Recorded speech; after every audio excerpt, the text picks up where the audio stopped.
अगर आपने करबला का इतिहास पढ़ा होता तो शायद ये सवाल नहीं पूछते कि भारत के शिया मुसलमान क्यों रो रहे हैं। करबला सिर्फ एक जंग नहीं थी, ये सच और सत्ता के टकराव की एक मिसाल थी। 680 ईस्वी में इमाम हुसैन ने जुल्म के आगे झुकने से इनकार किया और अपने छोटे से काफिले के साथ शहादत कबूल की, लेकिन समझौता नहीं किया।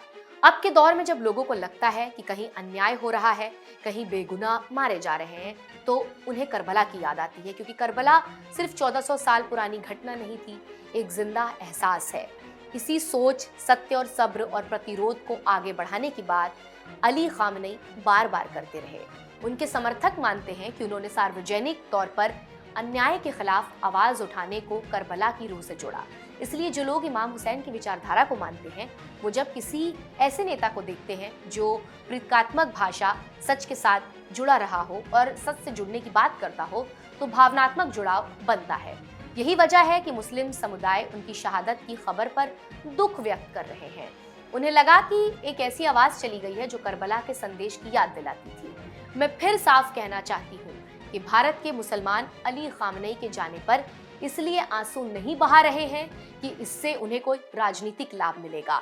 इसका भारत के चुनावी या सत्ता की राजनीति से कोई लेना देना नहीं है। समझने की जरूरत यह है कि शिया मुसलमानों के लिए वो केवल एक राजनेता नहीं थे, बल्कि एक रहबर थे।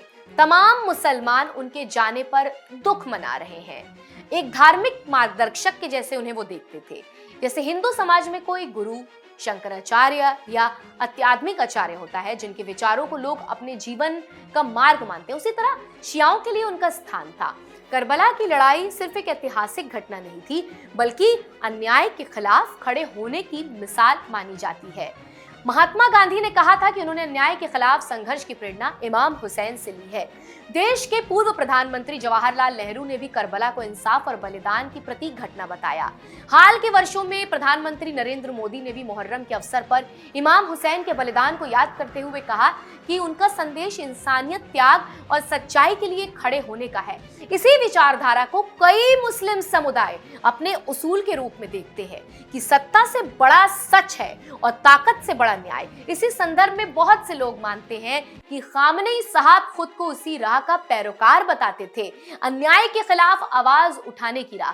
यही वजह है कि जो लोग इमाम हुसैन और करबला को सिर्फ एक धार्मिक प्रसंग नहीं, बल्कि रेसिस्टेंस और सैक्रिफाइस की आइडियोलॉजी से मानते हैं, वो खामनेई के जाने पर दुख व्यक्त कर रहे हैं। अगर करबला की फिलॉसफी, उसके हिस्टोरिकल रेफरेंसेस और उन नेताओं के स्टेटमेंट्स को समझा जाए जिन्होंने इमाम हुसैन को एक यूनिवर्सल सिंबल माना, तो शायद ये सवाल ही ना उठे कि कुछ लोग शोक क्यों मना रहे हैं। ये सिर्फ राजनीति का विषय नहीं है, ये बिलीफ, हिस्ट्री और आइडेंटिटी से जुड़ा हुआ भावनात्मक और वैचारिक प्रश्न है।